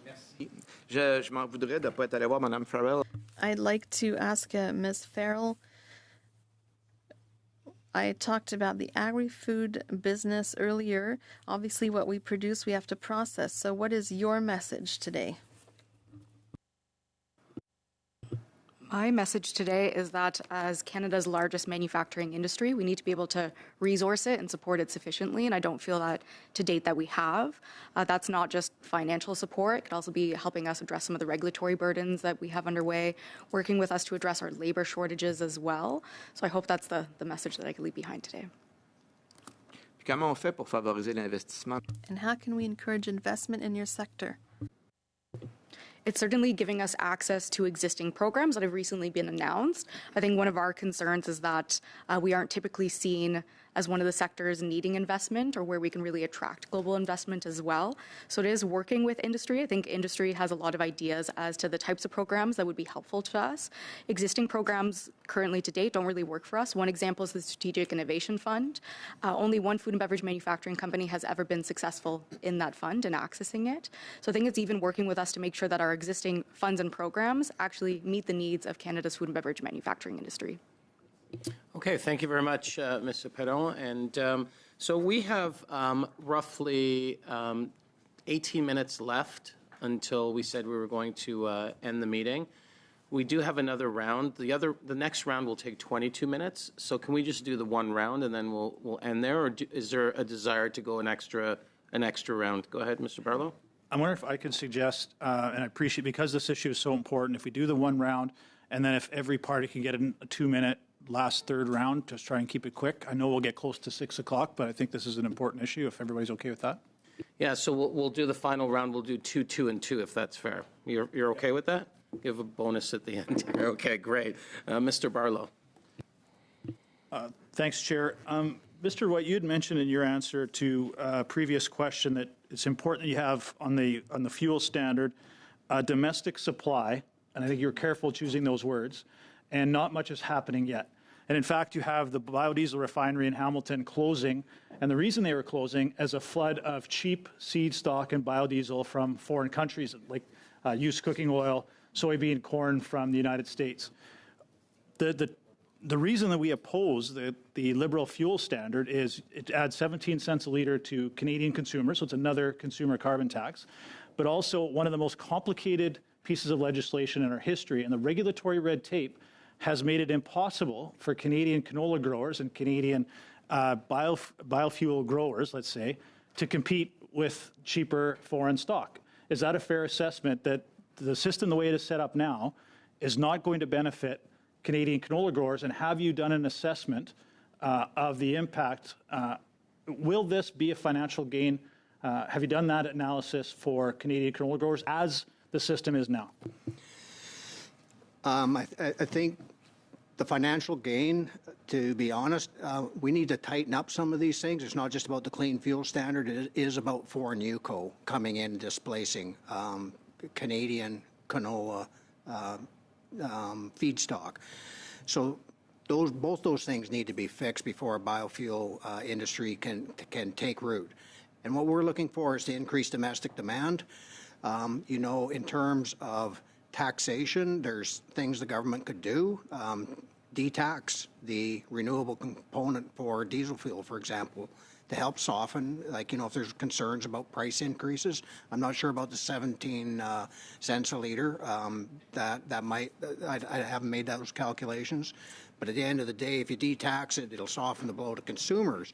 For farmers, though, it's about 2.5 million tons of seed demand. If we can get this right, we can deal with UCO or foreign UCO, and we can get the regulations right to stabilize the investment environment for those investments to be made and stay. They need a clear signal from government that these regulations are right and they're long term. Thanks, Mr. White. And the Parliamentary Budget Officer's analysis was 17 cents a litre as a result of the fuel standard. So that fact is there. I'd like to give the rest of my time to Mr. Bond. My question would be for the Canadian Cattlemen's Association. After many years of being a tough slog in the cattle business in Canada, it's turned out to be a bit of a bright spot in Canadian agriculture at the moment. But the numbers that you had mentioned in your opening preamble of the brief period of time where the tariffs were applied to the cattle industry, I think that sends a chill through every cattle producer in Canada. And I was just wondering if you could maybe talk about the over-reliance we have on the American market. And I know it's a very integrated market, but maybe could you speak to how we could value add more in Canada, maybe on more feeding capacity, maybe more slaughter capacity? Maybe I'll just let you express your thoughts on that. We have a generational opportunity in the cattle business now.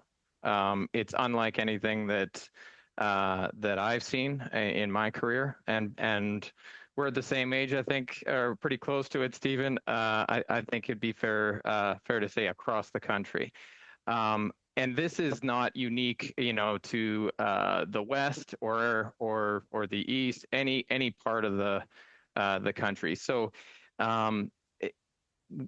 where there's opportunity is to grow the herd, and in order for us to do that, we need to see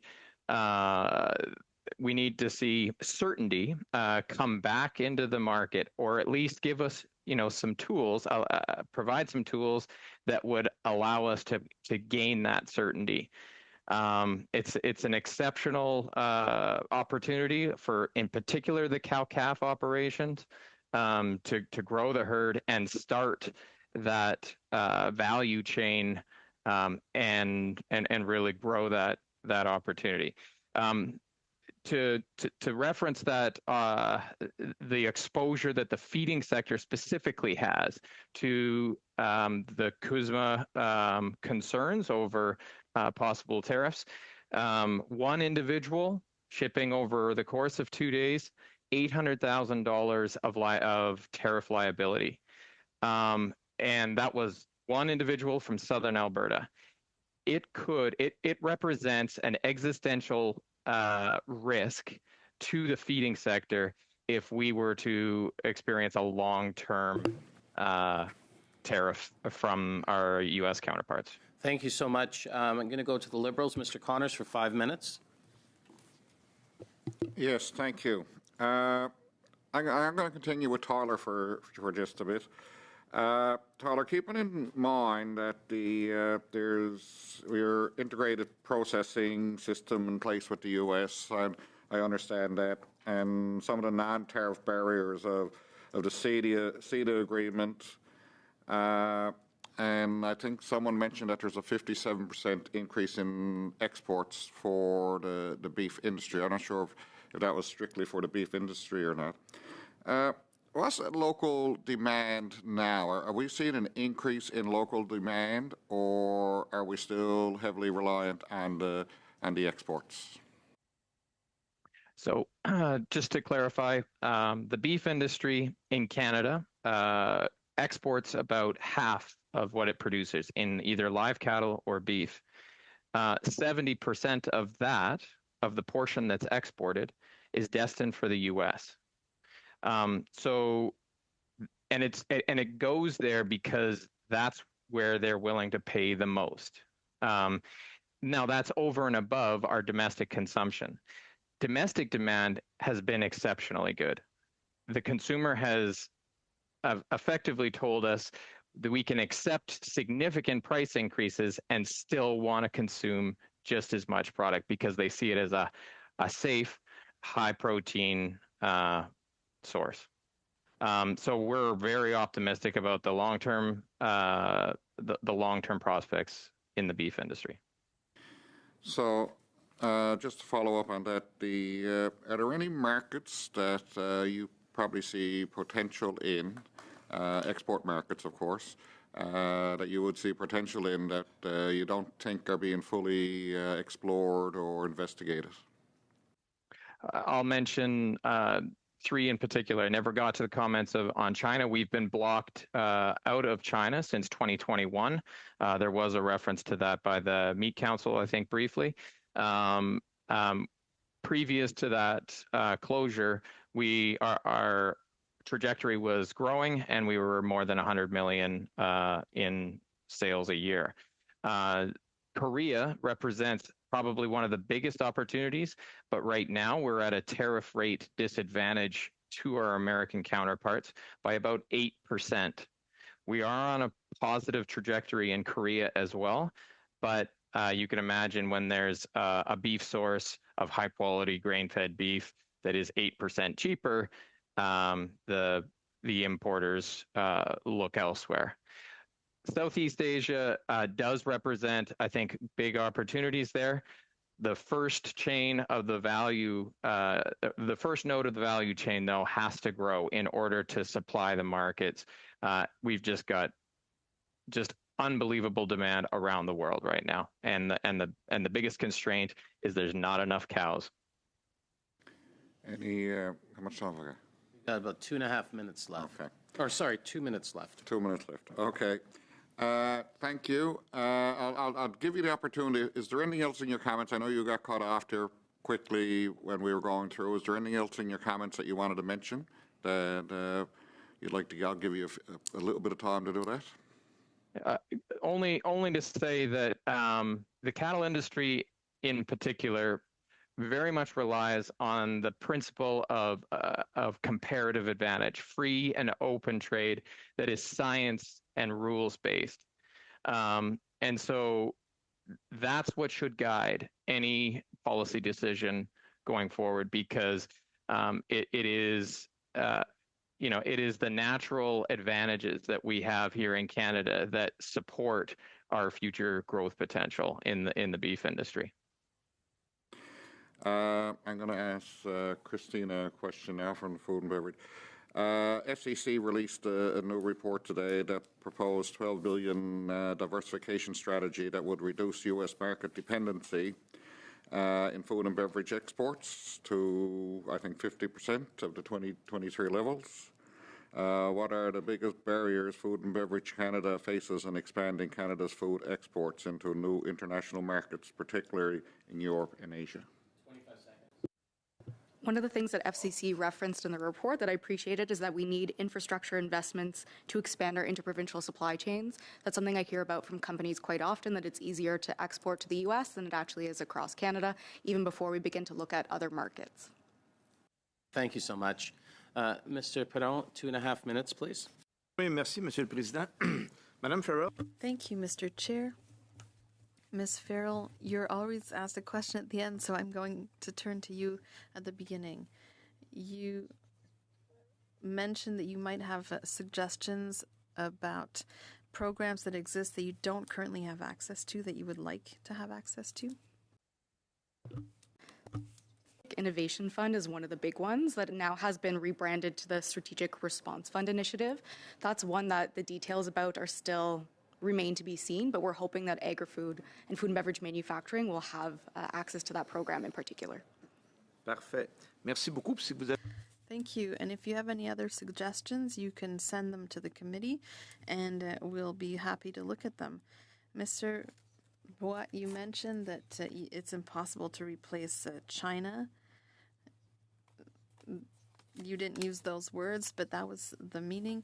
I understand they like cuts that nobody else wants, but even if it comes back, things will be unstable. So what could we do additionally to help your sector develop the Asia Pacific market? I would say that diversification of markets is essential. What we do in Southeast Asia is excellent, and we're able to sell certain cuts of meat that are more difficult to sell on the North American market. But you do have to consider that the Chinese market is extremely important because of its size, and so it will remain a key market for our sector. And what we're looking for is a diversification so that we can reduce risk when there's friction, but we still need to have access to the markets so that we can do our jobs. Thank you. And diversification could potentially help you be more resilient in case there's another issue in the future.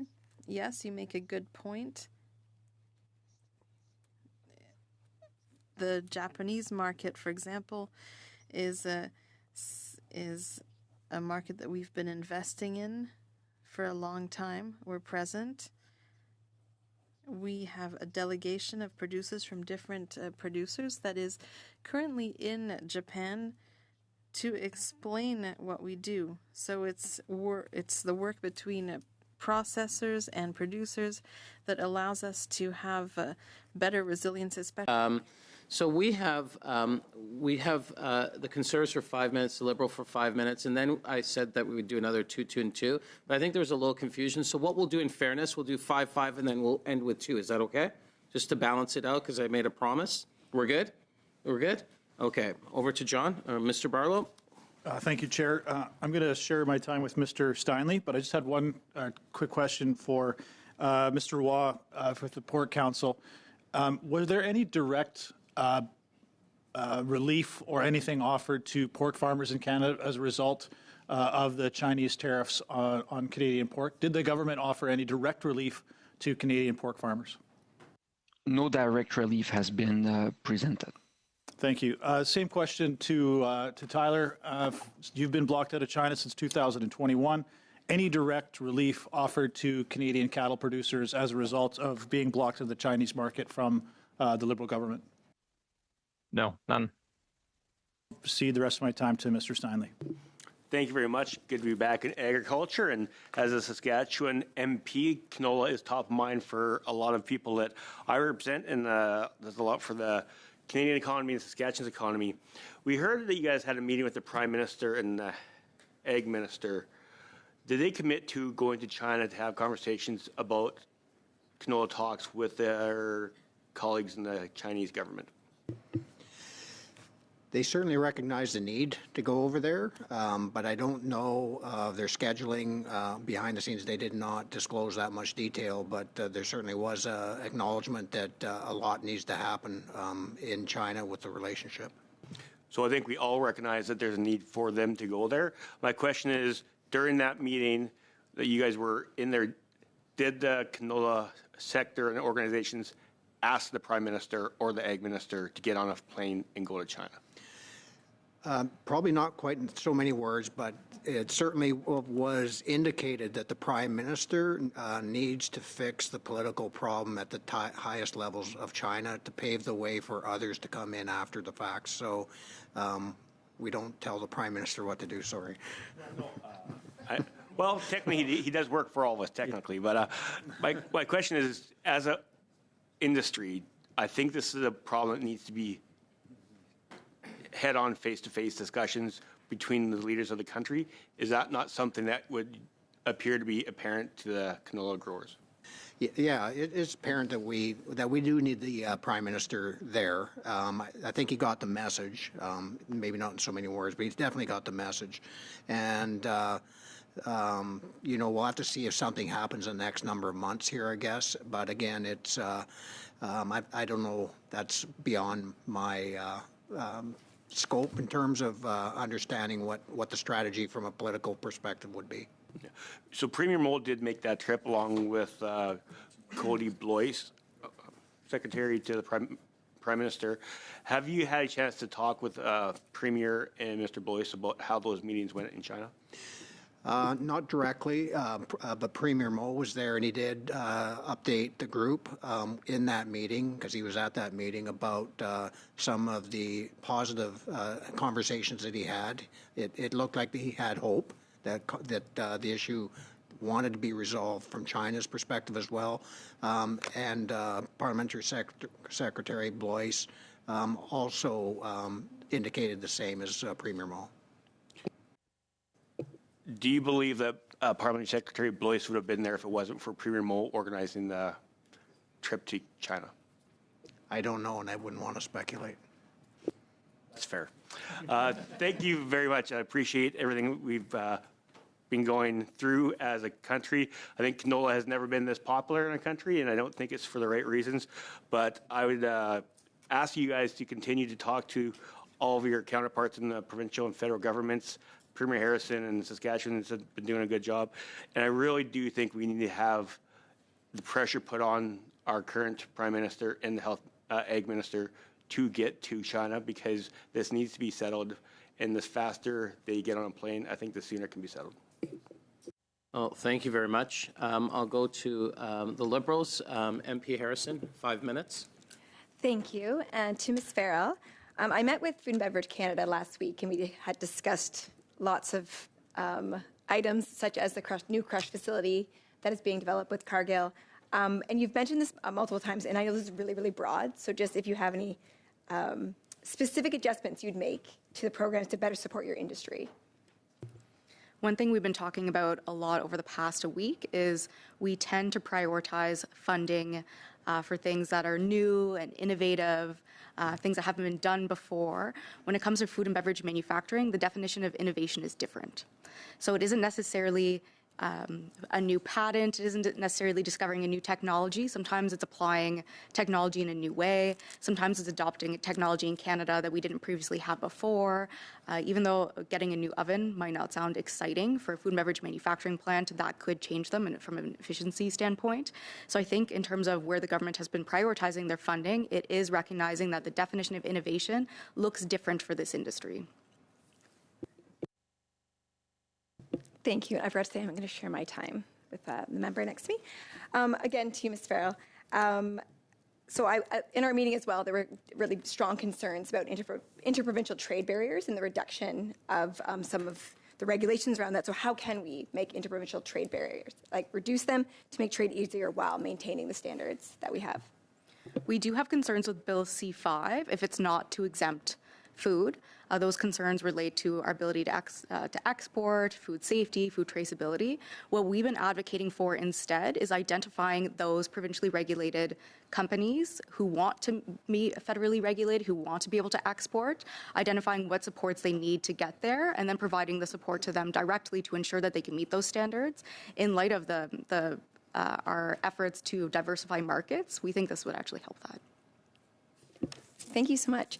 Mr. Fulton, I can't believe no one's mentioned your excellent cow painting in the background.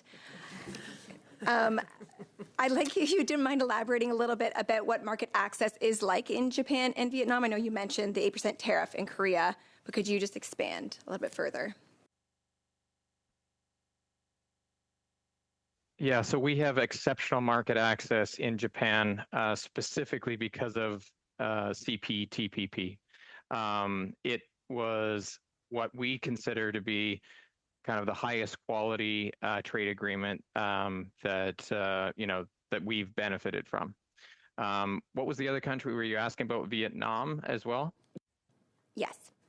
Yeah, Vietnam represents a growth, an emerging market for Canadian beef. As I think was mentioned in the previous session, it does take a long time to kind of develop those relationships and make those connections. But once they're secure, you can kind of rely on those personal relationships to kind of continue on, unless there is some other big threat or tariff or disruption to it. So Vietnam, again, part of CPTPP, provided Canadian beef farmers with preferred market access, and that is what allowed us to really start the trajectory on improved access. Thank you so much. I'm going to share my time with you. Thank you so much.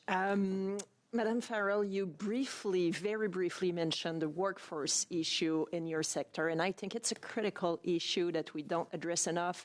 We've been hearing a lot about the fact that presumably we don't need the temporary farming workers. So can you talk about how important temporary farming workers are in your industry? Can we do anything without them? How can we deal with maybe less temporary farming workers? Is your industry ready for downscaling this workforce? So foreign workers, not just temporary foreign workers, are essential to our workforce in food and beverage manufacturing. I don't think that'll change in the coming years, as we're also seeing that our workforce is aging compared to other industries as well. We have provided recommendations to the federal government as to how to support our companies when it comes to immigration. That's expanding pathways to permanent residency for workers who are already in our plants, who are contributing to their communities. It's maintaining the 20% cap that we currently have under the temporary foreign worker program. That's not to say that all companies are currently meeting at that cap, but it is helpful given the changing nature of the workforce, as well as extending expiring work permits that we see across some of our plants. But workers and foreign workers are essential to our plants. Thank you so much. Mr. Perron, the last 2 minutes, please. Merci beaucoup, monsieur. Thank you, Mr. Chair.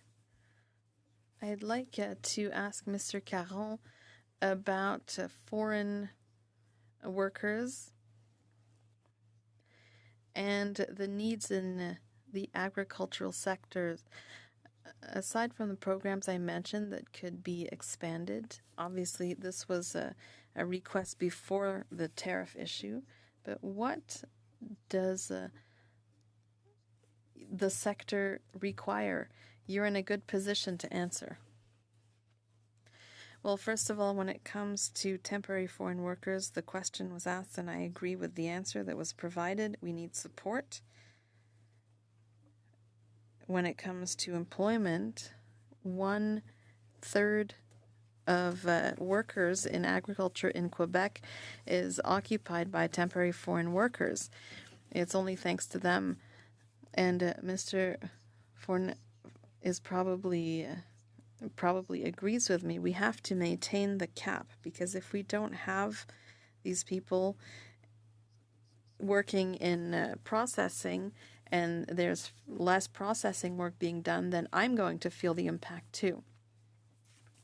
There's another issue that we haven't really talked about yet, which is the Infrastructure Bank of Canada. This is a program that exists with many $1 million set aside, but it's difficult to transfer those funds to our small and medium enterprises that are agricultural. It's hard for people to access that money. So if you talk about diversification, investment, and growth in exports, then you need tools of that kind to support people and to ensure that the level of debt in agriculture is not increasing too quickly. If you look at transferring businesses, that can have an impact. So you have to have a vision when it comes to developing agri-food and agriculture. I want to take this opportunity to thank all of our witnesses today. Thank you for such short notice, and thank you for all your contributions to this discussion. And Most of all, thank you for the contribution your sector does to help building a strong Canada. It is an economic pillar, and thank you to all your members and everyone you represent. We appreciate your time, and thank you. Meeting adjourned.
Thank you.